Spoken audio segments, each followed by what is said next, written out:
was a director in the company that provided electronic security for the World Trade Center and Washington's Dulles Airport, both involved in September 11th? None other than the president's younger brother. From 1996 to 2000, Securacom installed what was referred to as a new security system at the World Trade Center. Wirt D. Walker III, a cousin of the Bush brothers, was CEO of Securacom from 1999 until 2002. Interestingly, these facts have not been made public. Was it only a security system that was added during those years, or was it also the wiring for a long-awaited plan? Scott Forbes, an IT specialist in a firm that had leased space in the South Tower since its erection, reported an unprecedented power down in his building for almost the whole weekend prior to 9/11. We were notified 3 weeks in advance of the power down by the Port Authority. That was relatively short notice to plan to shut down all of our banking systems. It was a big deal. It was unprecedented. We had a data center on the 97th floor, so our originating servers were all there. During that weekend, the power down meant that there was no security. The doors were all open, basically. And also the security video cameras were all off. But they were guys in overalls carrying huge toolboxes and reels of cables walking around the building on that weekend. Employees were notified that internet cables were being upgraded. But who were the strange workmen, and what were they really doing?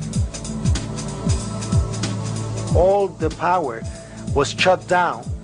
If there was a power down, that meant that everything was gone in terms of security, in terms of access to the building. So anybody could have gone there and do any kind of setup.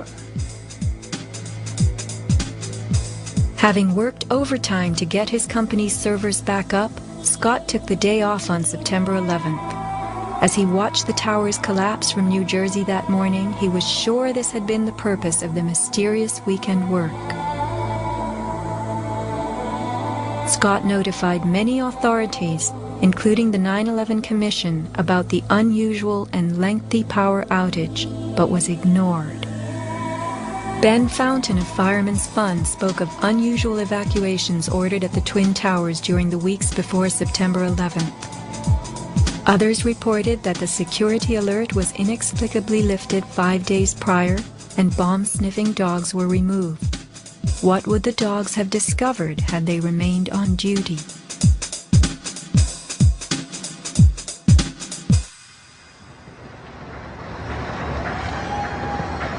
Not long after the disaster, Lower Manhattan saw banners like this one. Although they were idolized as cathedral-like symbols of power and triumph that pierced the New York skyline, the Twin Towers were big money losers for the Port Authority of New York. They cost millions a year to equip with the basics: electricity, water, heat, air conditioning, sewage, and even oxygen, being airtight. As modern communications connected traders from all corners of the globe, tenancy in the Twin Towers continued to drop. The towers presented another problem. Decades ago, their steel beams had been sprayed with fireproof asbestos, a cancer-causing material banned from use in building in the mid-1980s.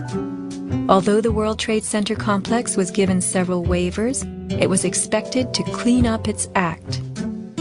But to remove the asbestos from every supporting beam in the Twin Towers would have been almost undoable.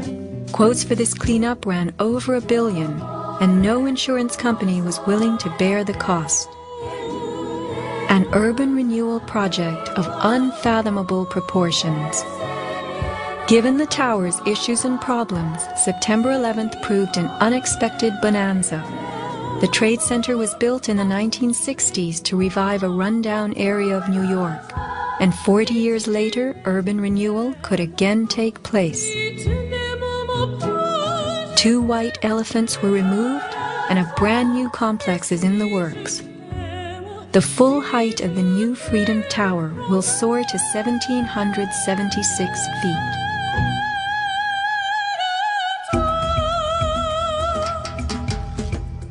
The suffocating dust that engulfed Manhattan was much more than dust. It was pulverized concrete, glass, metals containing lead, mercury, dioxins, benzene, and of course asbestos.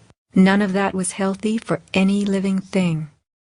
Today, thousands of rescue workers have developed lung cancer and serious permanent health conditions. And the rescue dogs continue to die. What you had was a ground-level municipal incinerator that smoldered for months, burning up the most heavily computerized building in the world.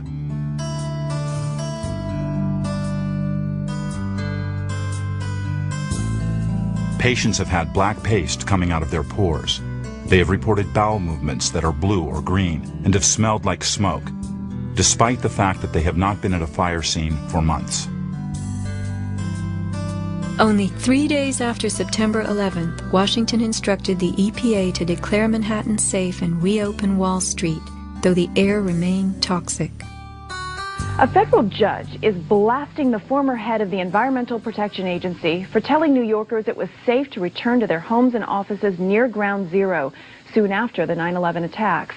The judge called Christine Todd Whitman's actions, quote, conscience shocking, and refused to grant her immunity. It was documented that the White House ordered EPA to tell these lies, to downplay the seriousness of the environmental hazards.